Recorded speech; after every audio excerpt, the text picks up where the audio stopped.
Halo Bapak Ibu, Jemaat Eklesia terkasih di dalam nama Tuhan Yesus Kristus.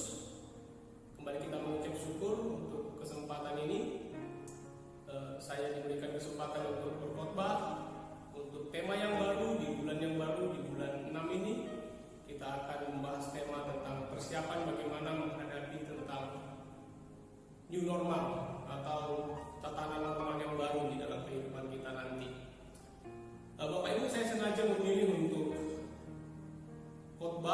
merekam khotbah ini di tempat ini, di gedung gereja kita, karena ya mungkin bukan hanya saya tetapi kita semua, kita rindu untuk berkumpul kembali di tempat ini untuk sama-sama beribadah, memuji memuliakan Tuhan di tempat ini. Tetapi keadaan belum memungkinkan, jadi untuk mengobati sedikit rasa rindu saya syuting atau ambil gambar merekam khotbah ini di sini ya. Jadi untuk mengobati rasa rindu. Baik, terima kasih. Bapak Ibu jemaat yang dikasihi Tuhan, bahwa akhir-akhir ini memang kita sedang dipersiapkan ya untuk menghadapi suatu tatanan kehidupan normal baru atau yang disebut dengan new normal atau new normal standar. Disebut new normal sebenarnya karena ini bukanlah sesuatu yang normal atau bukanlah sesuatu yang biasa. Tatanan kehidupan normal baru ini akan mengatur cara hidup kita, baik secara individu maupun di dalam sosial bermasyarakat. Kenapa? Karena kita tidak lagi bisa hidup seperti hidup sebelum ada virus corona ini atau virus COVID-19 ini. Begitu mempengaruhi kehidupan kita virus ini.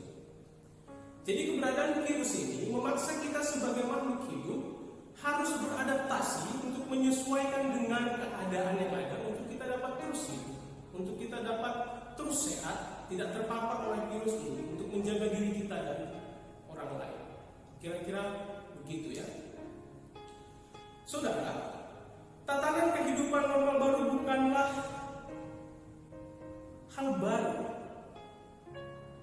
dalam sejarah kehidupan manusia. Kenapa? Karena bahkan sejak manusia yang pertama, Adam dan Hawa, tatanan kehidupan normal baru ini sudah harus mereka hadapi. Maka dari itu kita akan mempelajari beberapa contoh dari kebenaran di dalam Alkitab tentang bagaimana manusia atau suatu bangsa harus hidup dalam tatanan kehidupan normal yang baru atau hidup di dalam new normal. Ini yang akan kita renungkan dan pelajari dalam kesempatan ini, yang akan saya beri judul atau tema tatanan kehidupan normal baru dalam pandangan Alkitabiah. Tatanan kehidupan normal baru dalam pandangan Alkitabiah. Sebelum kita membahas ini, mari kita bersatu di dalam doa untuk mempersiapkan hati kita. Bapa di dalam surga, kami mengucap syukur untuk segala anugerah kemurahan Tuhan di dalam kehidupan kami, yang memberikan kami jaminan keselamatan, yang memberikan kami napas kehidupan dan segala anugerah berkat-Nya Tuhan. Di dalam segala situasi Tuhan berjanji untuk memelihara kami, untuk menolong kami, untuk memampukan kami menghadapi berbagai situasi yang ada, untuk melalui berbagai situasi yang ada oleh karena pertolongan Tuhan. Dan saat ini kami mau merenungkan kebenaran firman-Mu, belajar kebenaran firman-Mu. Biarlah Tuhan menyingkapkan kebenaran yang otentik, kebenaran yang sejati, kebenaran yang murni dari kebenaran firman-Mu untuk kami dapat mengerti, dapat diubahkan dan menjadi pelaku firman-Mu. Kami menyerahkan diri kami sekalian ke dalam tangan kuasa-Mu di dalam nama Tuhan Yesus, Juru Selamat kami yang hidup. Kami berdoa dan bersyukur. Amin.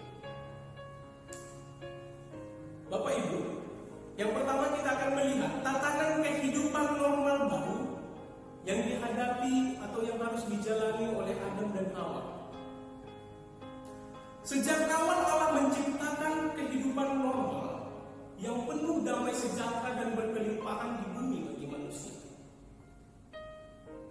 Adam dan Hawa adalah satu-satunya ciptaan Allah yang diciptakan segambar dan serupa dengan Allah untuk menikmati kasih dan persekutuan yang intim dengan Allah, untuk berkuasa dan bekerja mengurus dunia ciptaan Allah ini dengan baik, untuk beranak cucu dan memenuhi bumi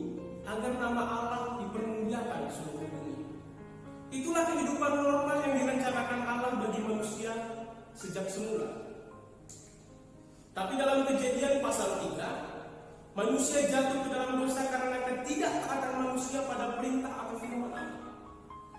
Karena satu pelanggaran, dosa masuk ke dalam dunia dan akibatnya membuat manusia dan dunia ini terkutuk.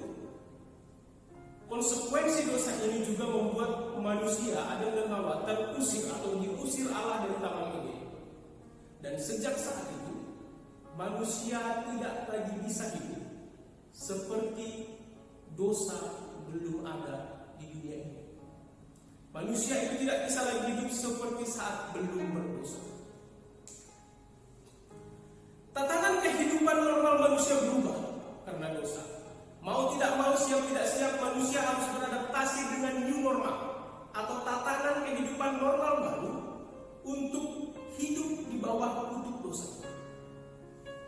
Dua hal yang sangat jelas kita lihat di dalam Kejadian 3 ayat 16. Hawa harus susah payah mengandung dan merasakan sakit yang luar biasa saat persalinan.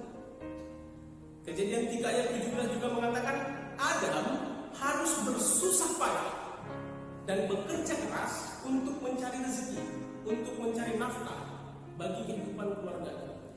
Dua hal ini menjadi konsekuensi yang sangat serius, yang sangat jelas kita lihat bagaimana akibat dari dosa. Inilah new normal atau tatanan kehidupan baru yang harus dijalani manusia, Adam dan Hawa, akibat dosa mereka. Kita melihat akibat dosa, ada new normal dari kehidupan penuh damai menjadi kehidupan yang penuh rasa bersalah dan penyesalan akibat dosa. Dari hidup penuh kemudahan menjadi hidup penuh kesusahan. Dari hidup penuh kelimpahan menjadi hidup penuh kekurangan. Itu yang dihadapi Adam dan Hawa, new normal mereka setelah berdosa. Yang kedua, kita akan melihat contoh dari tatanan kehidupan normal baru bangsa Israel ketika mereka keluar dari Mesir atau ketika masa keluaran.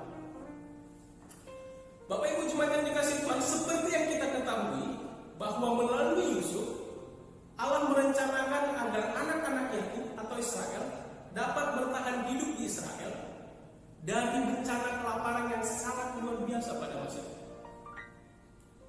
Dan selama 430 tahun kurang lebih mereka hidup di Mesir.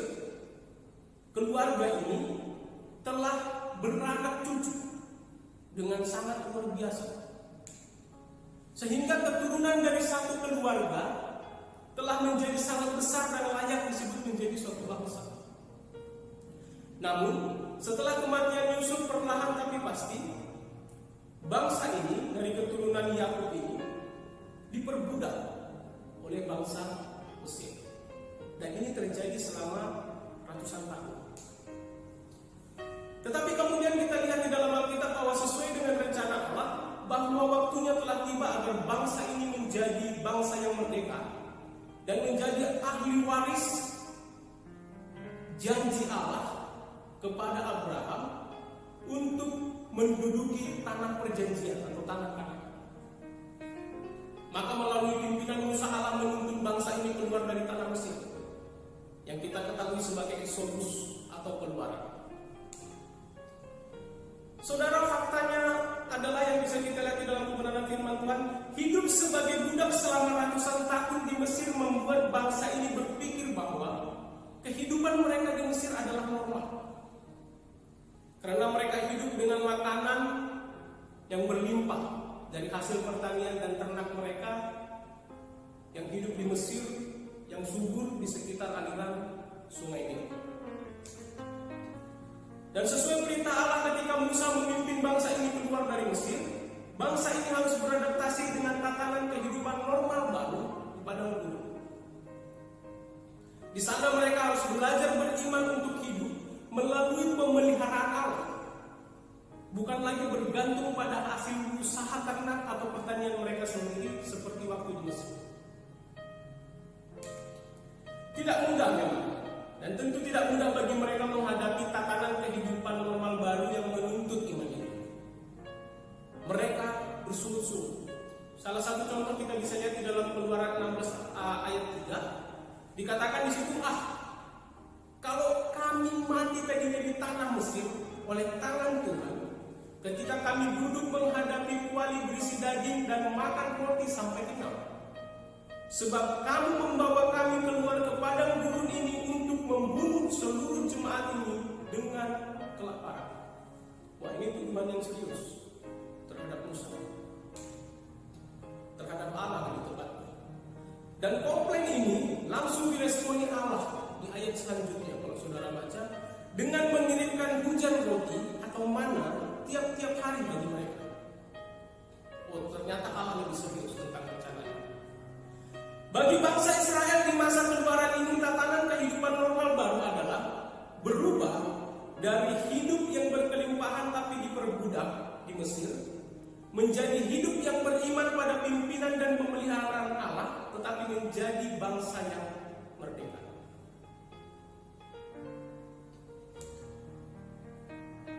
Yang ketiga, kita melihat contoh tatanan kehidupan normal baru bangsa Israel ketika di masa pembuangan atau exile. Setelah bangsa Israel akhirnya menduduki tanah perjanjian melalui pimpinan Yosua, mereka menjadi bangsa yang kuat. Israel kuat secara militer, makmur secara ekonomi, dan mencapai puncak kejayaannya khususnya pada masa kepemimpinan Raja Daud dan Salomo. Tapi dalam perkembangan selanjutnya, akibat dosa ketidaksetiaan dan ketidaktaatan bangsa ini pada Allah, bangsa Israel terpecah menjadi dua kerajaan. Kita ketahui ada kerajaan utara yang disebut Israel, dan ada kerajaan selatan yang disebut Yehuda. Singkat cerita, kekerasan hati yang tidak mau bertobat terus-menerus ini terjadi hingga Allah mendatangkan hukuman bagi kedua kerajaan bangsa Israel. Pada tahun 722 sebelum Masehi, kerajaan utara ditaklukkan oleh bangsa Asyur. Dan begitu pun dengan kerajaan selatan, meskipun kerajaan selatan atau Yehuda bisa bertahan 150 tahun lebih lama, tetapi karena tidak bertobat juga atas segala dosa-dosanya, pada tahun 586 sebelum Masehi, bangsa Babilonia di bawah kepemimpinan Nebukadnezar menaklukkan kerajaan selatan ini dan membawa puluhan ribu orang bangsa Israel ini menjadi tawanan ke Babel. Dan di antara puluhan ribu itu termasuk juga Daniel dan kawan-kawan. Kita ketahui ini sebagai masa pembuangan atau exile di Babel. Bisa lihat di 2 Raja-Raja 17, 2 Raja-Raja 22, dan 2 Raja-Raja 23. Saudara, Nabi Yeremia adalah Nabi Allah yang menjadi saksi mata kejatuhan dan pembuangan umat Allah ini. Berulang kali Nabi Yeremia memperingatkan akan segera datangnya penghukuman Allah jika bangsa Israel tidak bertobat, tetapi mereka tidak mendengarkan dan tetap keras hati. Contohnya peringatan Nabi Yeremia bisa dilihat di dalam Yeremia pasal 4 dan pasal 5. Hingga pada akhirnya penghukuman itu datang melalui invasi dan penaklukan oleh bangsa Babilonia. Kitab Ratapan adalah menjadi bukti yang otentik bagaimana Nabi Allah, Nabi Yeremia ini meratapi dengan sangat luar biasa kehancuran umat Allah, kehancuran bait Allah, kehancuran Yerusalem, kehancuran Yehuda, kehancuran tanah airnya, kehancuran bangsanya akibat dosa-dosa mereka. Tatanan kehidupan normal baru bangsa Israel yang penuh kelimpahan dan kekuatan pada saat menjadi kerajaan yang berdaulat dan merdeka berubah seketika. Ketika mereka masuk ke pembuangan. Ini terjadi karena mereka lupa akan Allah dan mereka tidak setia pada Allah yang hidup yang telah memberikan mereka tanah perjanjian yang subur. Akhirnya kehidupan mereka berubah 180 derajat. Mereka harus beradaptasi dengan new normal atau tatanan kehidupan normal baru di negeri asing di mana mereka dibuang Allah. Tatanan kehidupan baik secara individu maupun sosial bagi mereka harus berubah, khususnya juga dalam hal keagamaan. Mereka tidak bisa lagi menyembah Allah yang benar sebebas mereka menyembah Allah di Yerusalem. mereka harus diatur oleh peraturan-peraturan di daerah mereka tinggal, di tempat mereka dibuang. Dan kita bisa melihat contohnya kisah tentang Daniel, Sadrak, Mesak, dan Abednego, yang saya yakin saudara sudah sangat hafal kisah mereka ini di dalam Daniel 3. Sekali lagi kita melihat dampak akibat dari dosa, bahwa umat Allah harus beradaptasi sekitar 186 tahun lamanya, hidup dalam tatanan kehidupan baru di negeri asing, di negeri pembuangan di Babel. Lalu apa yang bisa kita pelajari dari ketiga contoh ini? Yang pertama saudara, dari Adam dan Hawa kita bisa belajar bahwa new normal yang harus mereka jalani sebenarnya bukanlah kehidupan normal seperti rencana Allah. Normal baru yang sebenarnya tidak normal itu terjadi akibat dari dosa. Tetapi Allah tetap mengasihi mereka. Yang kedua, dari kisah Keluaran kita bisa belajar bahwa karena sudah terjadi dalam waktu yang lama, perbudakan dosa atas kita dapat kita anggap sebagai hal yang normal. Tapi sebenarnya itu tidak normal bagi Allah. Dan Allah mau agar kita keluar dan lepas dari perbudakan dosa, kemudian hidup dalam tatanan kehidupan normal baru yang penuh iman dan pengharapan pada Allah menuju tanah perjanjian rohani kita. Yang ketiga yang bisa kita pelajari dari kisah pembuangan, kita bisa belajar bahwa dalam segala kelimpahan dan kemakmuran dan stabilitas keamanan, kita memiliki kecenderungan mengabaikan Allah, menduakan Allah, dan tidak setia menyembah Allah yang benar. Dosa Israel membuat mereka dibuang di Babel untuk sementara. Tetapi pada masa ini, dosa kita bisa menyebabkan kita dibuang ke neraka untuk selamanya. Oh, itu serius. Allah bertindak dengan keras mendisiplin kita agar kita bertobat. Tindakan disiplin ini adalah bagian dari kasih Allah bagi kita. Allah adalah Allah yang setia, yang penuh pengampunan, yang akan memulihkan umatnya yang dikasihinya jika kita berbalik atau bertobat kepada Allah. Kehidupan normal kita di dalam Tuhan akan dipulihkan. Saudara, secara garis besar persamaan dari ketiga kisah sejarah yang dramatis yang barusan kita pelajari adalah pengampunan dan pemulihan terjadi dengan percaya pada janji Allah bahwa seorang Mesias atau juru selamat akan datang untuk menegakkan kerajaan Allah. Lalu bagaimana semua pembelajaran ini berdampak konkret atau langsung pada diri kita? Maka jawabannya adalah kita harus percaya pada Mesias atau juru selamat yang sudah datang untuk masa ini. Kita harus percaya pada Mesias yang sudah datang. Untuk itu kita akan melihat hal yang keempat, tatanan kehidupan normal baru dalam Kristus Yesus Sang Mesias. Tatanan kehidupan normal baru di dalam Kristus hanya bisa terjadi jika kita mendapatkan hidup baru melalui kelahiran baru kita secara rohani, atau roh kita lahir baru di dalam Kristus. Kita bisa lihat ini di dalam Yohanes 3, percakapan Tuhan Yesus dengan Nikodemus tentang kelahiran baru di dalam roh. Kita harus menyadari bahwa diri kita, natur kita, kehidupan kita berada di bawah kutuk dan perhambaan dosa. Bagi Allah itu tidak normal. Oleh karenanya Allah mau agar kita dibebaskan dari perhambaan dosa dan menjadi normal sesuai dengan standar Allah melalui pertobatan yang sungguh-sungguh di dalam Tuhan Yesus Kristus. 2 Korintus 7 ayat 10 berkata, sebab sukacita menurut kehendak Allah menghasilkan pertobatan yang membawa keselamatan.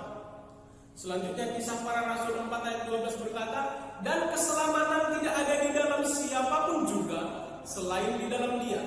Sebab di bawah kolong langit ini tidak ada nama lain yang diberikan kepada manusia yang olehnya kita dapat diselamatkan.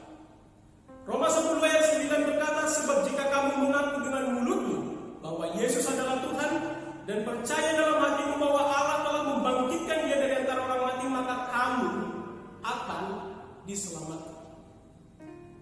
Luar biasa. Kita harus menyadari bahwa diri kita, natur kita, dan kehidupan kita sudah berada di bawah kutuk dosa. Keselamatan atau kelahiran baru akan melepaskan kita dari perbudakan dosa dan menghindarkan kita dari pembuangan kekal di neraka.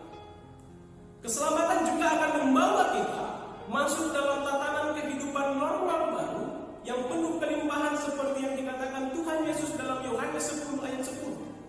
Tuhan Yesus berkata, "Aku datang supaya mereka mempunyai hidup dan mempunyainya dalam segala kelimpahan." Hal ini terjadi karena di dalam Yesus kita adalah ciptaan baru. Sesuai dengan 2 Korintus 5 ayat 17 berkata, "Jadi siapa yang ada di dalam Kristus adalah ciptaan baru. Yang lama sudah berlalu, sesungguhnya yang baru sudah datang."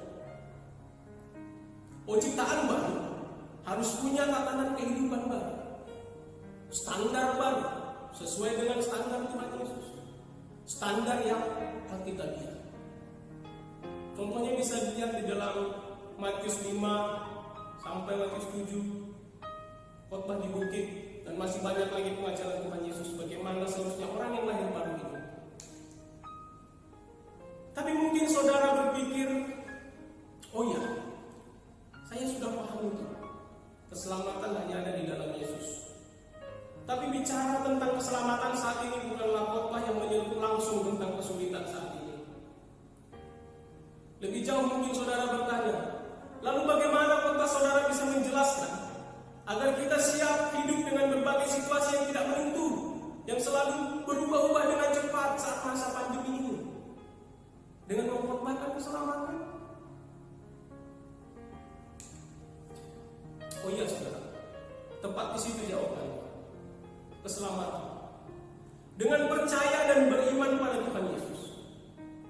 Karena begini, manusia atau kita sering mendengar orang berkata bahwa janji adalah hutang. Dan di sepanjang Alkitab, Allah memberikan janji-janjinya yang bersifat tetap. Janji-janji Allah bersifat tetap, termasuk janji pertolongan, janji perlindungan, dan janji pemeliharaan Allah di masa-masa sulit. Tapi satu hal yang perlu kita ingat, Allah tidak berhutang apapun kepada siapapun. Ketika Allah memberikan janjinya, semata-mata itu hanya karena anugerah dan kemurahannya, bukan karena Allah wajib atau harus melakukannya. Dan janji-janji Allah itu hanya bisa kita klaim, hanya bisa kita imani, hanya relevan, hanya valid atau berlaku jika kita percaya di dalam Tuhan Yesus Kristus. Itulah intinya. Di luar Yesus kita tidak punya pengharapan pada keselamatan, pengharapan pada janji-janji Allah, pengharapan pada pemeliharaan Allah, pengharapan pada perlindungan Allah.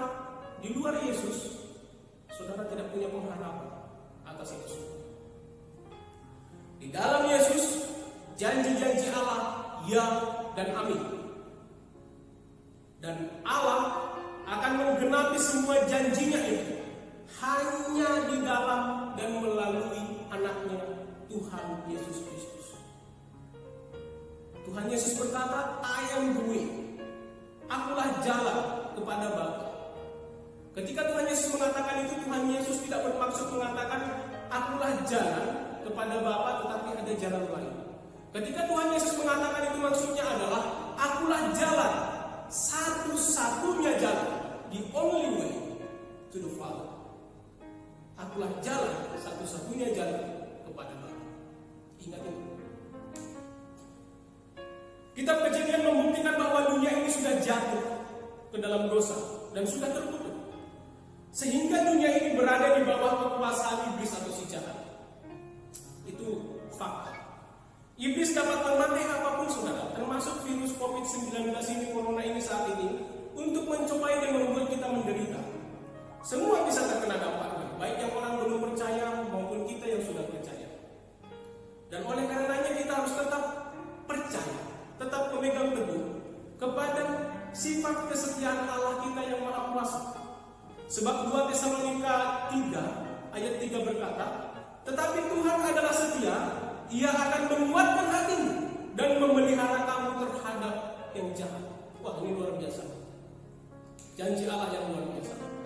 Lebih jauh, sebagai orang yang sudah dibenarkan di dalam Yesus, kita percaya bahwa apapun yang terjadi, baik atau buruk atau bahkan sangat buruk sekalipun, di dalam hikmat tak terbatas dan kedaulatan Allah, segala sesuatu yang terjadi bisa dipakai Allah untuk mendatangkan kebaikan bagi kita, orang yang percaya. Lihat Roma 8 ayat 28, luar biasa. Memberikan kita pengharapan yang luar biasa. Virus corona, sakit penyakit, situasi buruk apapun, bahkan kematian yang terburuk sekalipun saudara, tidak akan bisa memisahkan kita dari kasih Allah. Tidak akan bisa. Lihat di dalam Roma 8 ayat 35 dan 39. Namun mungkin timbul juga pertanyaan dalam pikiran saudara. Bagaimana janji-janji Allah atau Alkitab relevan bagi kita saat ini yang bersiap memasuki hidup new normal? Saudara, tentu di dalam Alkitab atau Alkitab bukanlah SOP praktis bagaimana hidup dalam pola hidup new normal baru seperti yang dimaksudkan pemerintah. Artinya ketika saudara mencari itu di Alkitab secara spesifik tentu tidak ada, karena pemerintah yang akan membuatnya.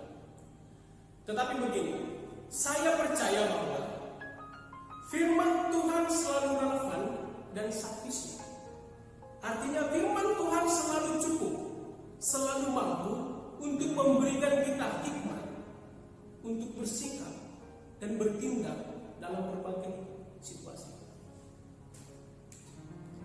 Roma 12 ayat 2 berkata, janganlah kamu menjadi serupa dengan dunia ini, tetapi berubahlah oleh pembaharuan budimu, sehingga kamu dapat membedakan manakah kehendak Allah, apa yang baik, yang berkenan kepada Allah, dan yang sempurna.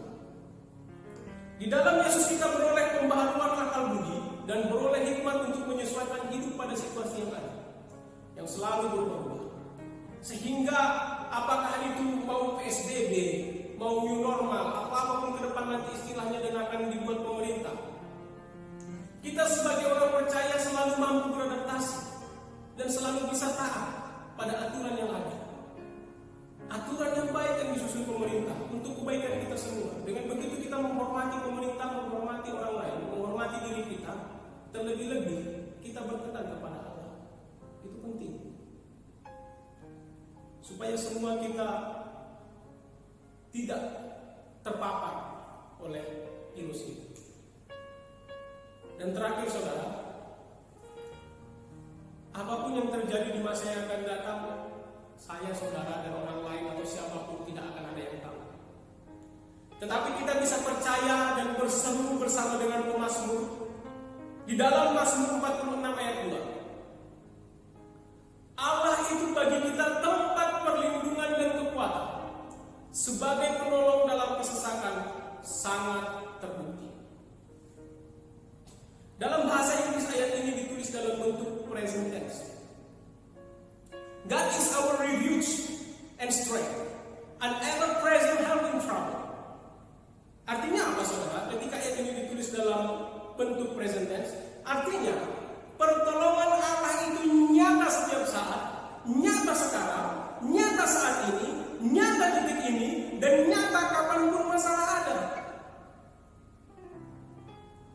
Kalimat sebagai penolong dalam kesesakan sangat terbukti dapat kita analogikan seperti ini. Pada saat kita mau menyeberang sungai yang berarus deras, Allah bukan mengangkat kita dari arus itu untuk menolong kita, tetapi Allah memegang tangan kita dengan erat supaya bersama Allah kita bisa melalui sungai yang berarus deras itu.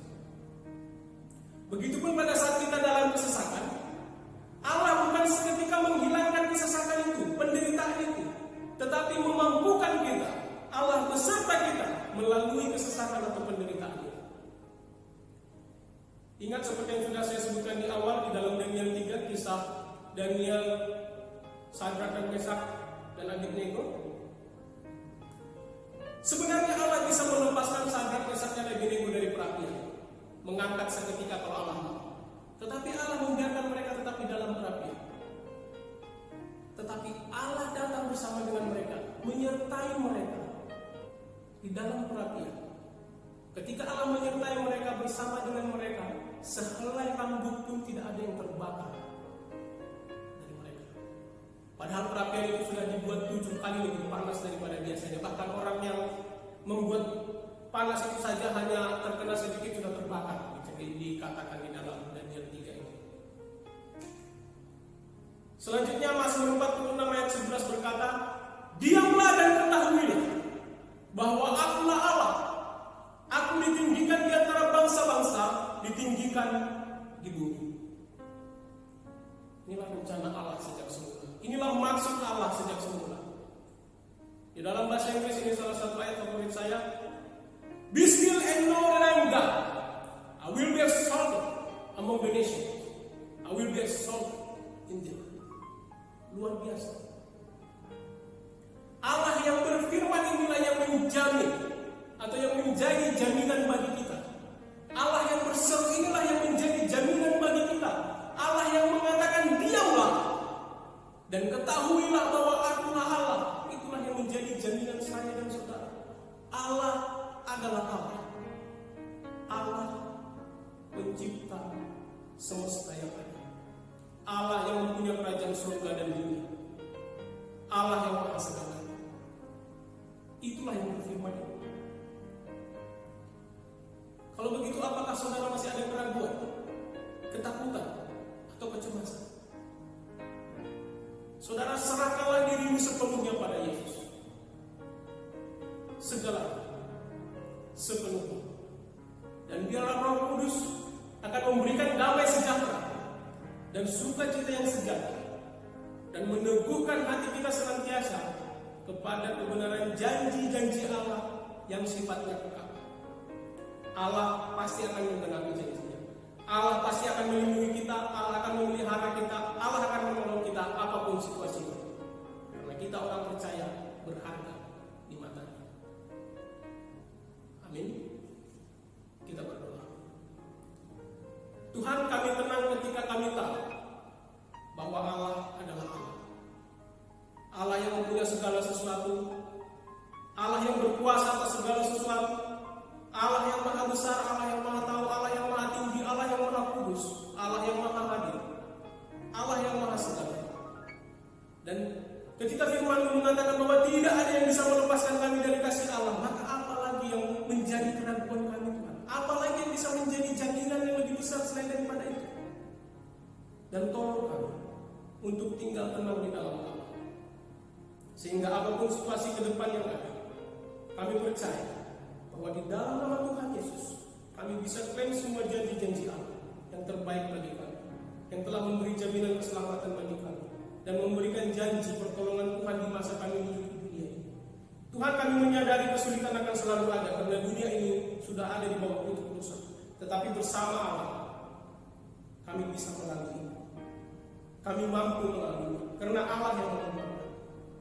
Terima kasih Bapa, dan biarlah segenap damai sejahtera, kasih karunia, dan kemurahan Allah Tuhan Yesus Kristus dan Roh Kudus senantiasa menyertai seluruh jemaat eklesia dimanapun berada. Di dalam nama Tuhan Yesus kami berdoa dan bersyukur.